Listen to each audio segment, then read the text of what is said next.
Good morning. Today I was thinking I would show you how I start to make my book page and magazine page flowers. These were inspired by Linda Stiles, and she does some that are kind of this sort of flower. And she does them freehand. And I sat down and started doing the same style as her. And then I thought, I should really put my own spin on it. So that's what I did. And I shared some last weekend on the group page. I think it's one of the Happy Meal groups. Anyway, I had this free magazine at the store. We have stacks of them. And I was working on Monday, which was really slow because it was a holiday. And so I just started with my Sharpie going through it and drawing.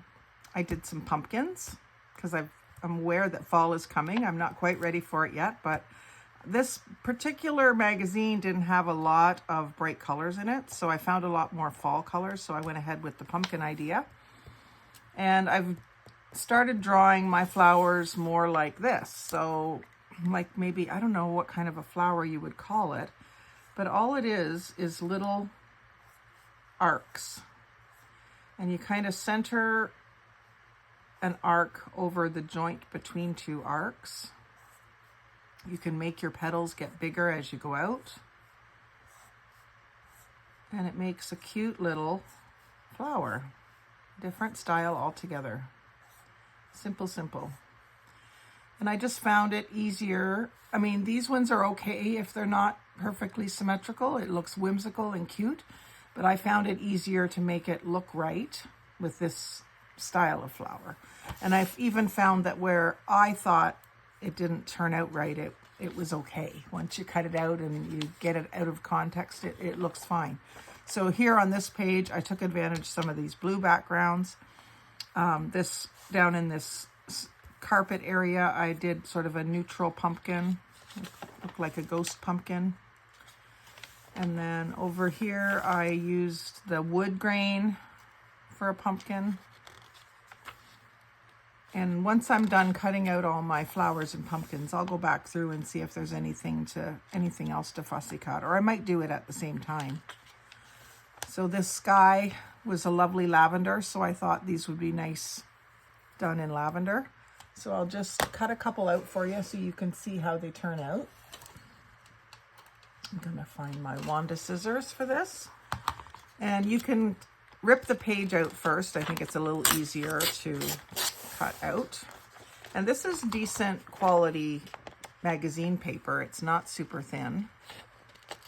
And I just follow around. I don't try to stay right on my black line. I go just outside of it. What I'll probably do is ink the outside edge. In this case, I might ink it with a darker purple. You can try that together and see how it looks. If I was doing it on book page, I'd probably ink it with Vintage Photo.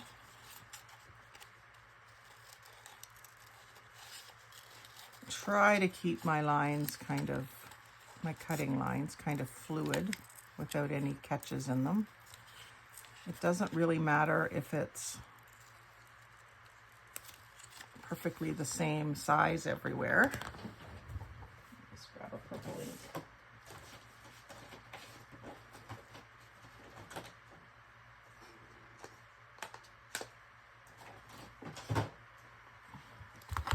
I've got my oxide inks here. The darkest one is called Lavender.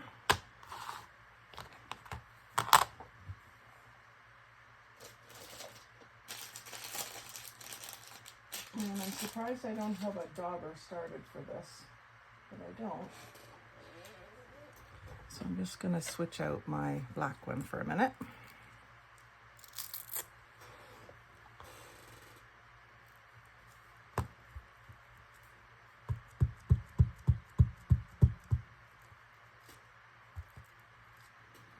Let it soak up some ink.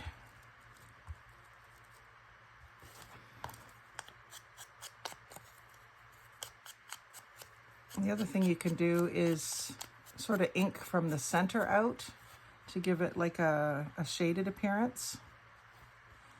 It's pretty slippery paper, so you have to be careful. I'm just ending up coloring this whole thing in, but you can, maybe with this shading brush, you could start in the middle, tiny little brush, and just get the center of the flower a little darker. I kind of overdid it there. Let's cut out another one and see if we can make an improvement on that.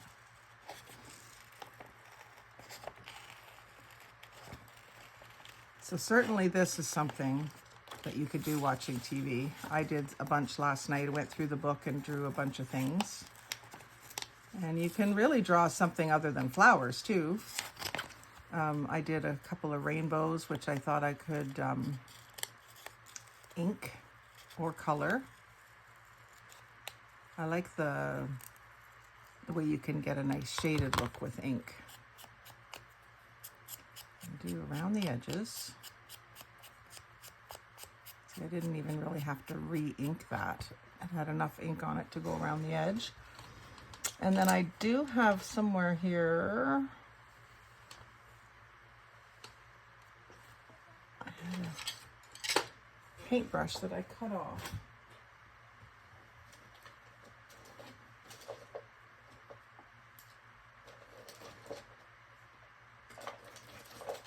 I've got a kind of stiff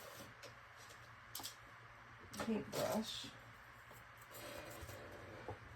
You can do a similar thing with the ink and just kind of shade in the middle.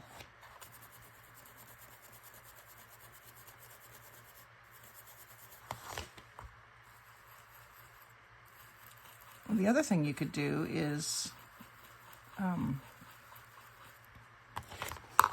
take some nail polish or glitter glue of some sort and put a center in the flower.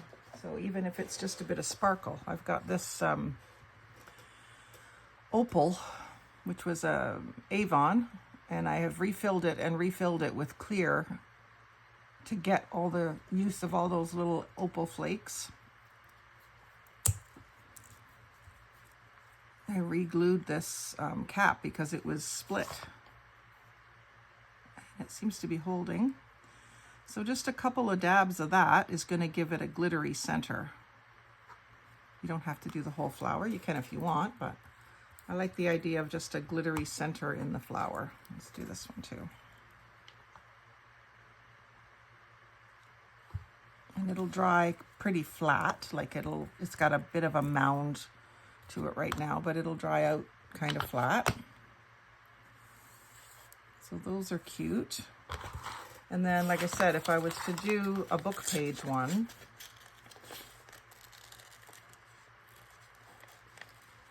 and the other thing I think Linda does is she cuts separate centers for her flowers. I don't know if she puts them on pop dots or what, but she has mentioned it in when she posts them that she cuts the centers out separately. Well, with this type of flower, there's really no need to do that. But you could do bigger ones and then smaller and smaller ones and like lift up the petals. Give it a more 3D look. So here's the vintage photo. Now again, this is magazine page, so it's got a bit of a gloss to it. It takes the ink differently than if it was a matte, absorbent book page. But I think when you ink around it like that, you really don't need to worry about how well your cutting is. I mean, you get better as you go anyway, and I wouldn't necessarily put glitter on these. I would probably not do that. So you can cut out all sorts of different things. You can save the little scraps if you're into tiny scrap collaging. And, you know, you can go through and, like, I always save little snippets of trees because I do the master boards with all trees or all leaves. So I'll just show you how I went through the book and used it. Oh, I missed quite a few pages here. Sure, this is the book I was using. There's some. So I just did white here, and my idea was that I could come back and do this if I didn't want the flower to be white. Because like I say, this book didn't have a lot of color. The first time I ever did this type of flower doodling was for Remembrance Day last year. I did a bunch of poppies. So I'll just do another one here. They don't all have to be real big. And they don't all have to stay the same color all the way out.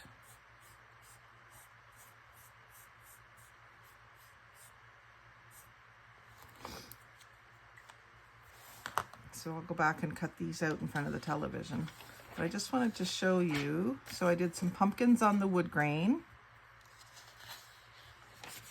And then I did some flowers on these drinks. I mean, you could cut out the drink itself, but I just wanted the color that was in the background. And I mean, you could even do it with the logos in there. And I usually save pictures of fire. I'm doing a fire masterboard, so I'll save that for that. And I'll probably go through and cut out things like this for that as well. And this. And there's some that I did right over top of some leaves in this greenhouse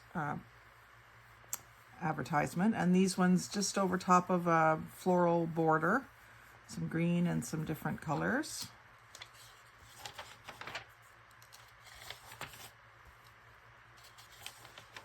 And then I just took advantage of the plainness there and the shaded colors there. Even though I do like sunsets as well, I would normally save that sunset picture. And then I thought a reddish pumpkin with some text would be cool. So I did that there. And then here you can just see that I've done something on the back side here. That's the thing with magazine pages. You can't really do, well, you're not going to do both sides anyway, but here I did a very bright background. This wallpaper was very bright. And then some sun or sea and sky. And then I did a half flower up here. A gray one over here. I think I'll make that one purple.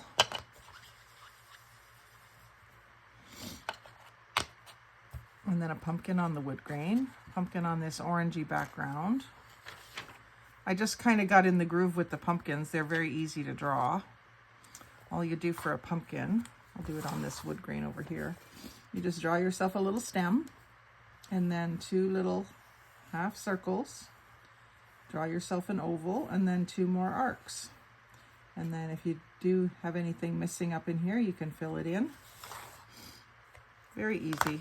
You get better at it as you do them.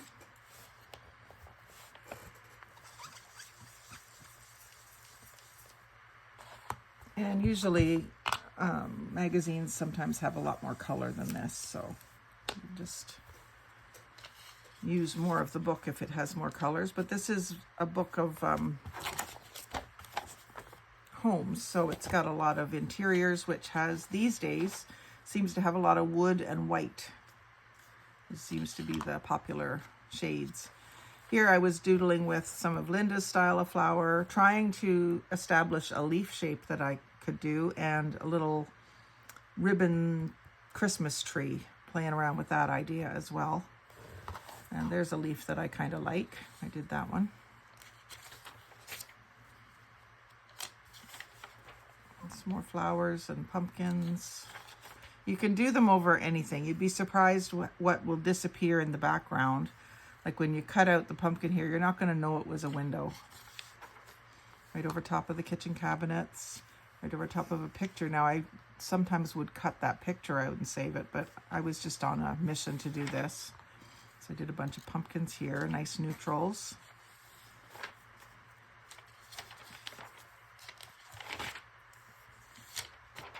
Just go with whatever catches your eye.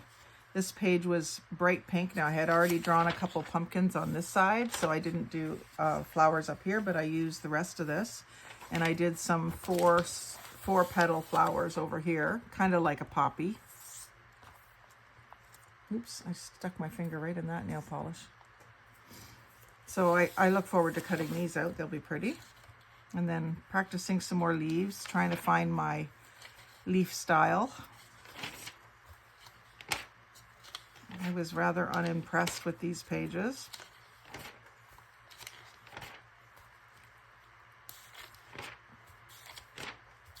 Pumpkins on the brick. Pumpkins in the pool. Flowers in the pool. Pumpkins on the brick. So I'll get all these cut out in front of the television.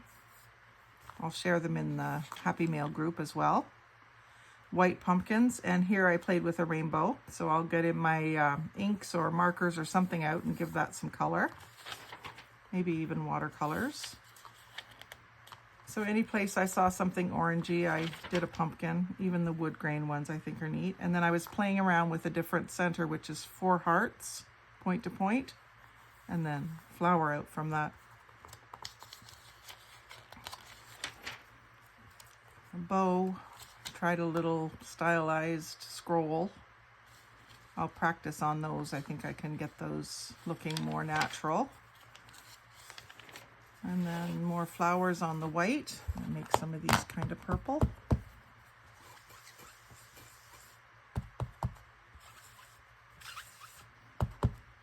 The nice thing about the Sharpie is it doesn't run when you put something wet over top of it because it's an alcohol base.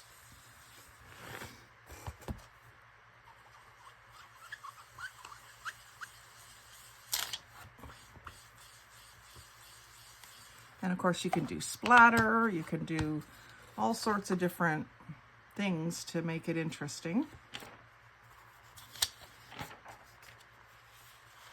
So yeah, I just wanted to show you that process and do a couple so you can see how I do them and what I might use them for. Embellishments of any kind, great for Happy Mail. And I hope you'll make some. They're a lot of fun. And you can, because it's just an old magazine, this one was a free magazine, and you can find free magazines in most communities. You can just have fun and try different doodling effects and see what comes out of you. It's just, you just never know what kind of creativity is hidden inside you until you start letting it out. What's that saying? You can't use up creativity. The more you use it, the more you will have. So just keep trying your doodles until you're happy with them, and then doodle to your heart's content. So thanks for watching. Get doodling. Like, comment, share, and subscribe. But most of all, have a great day and happy crafting.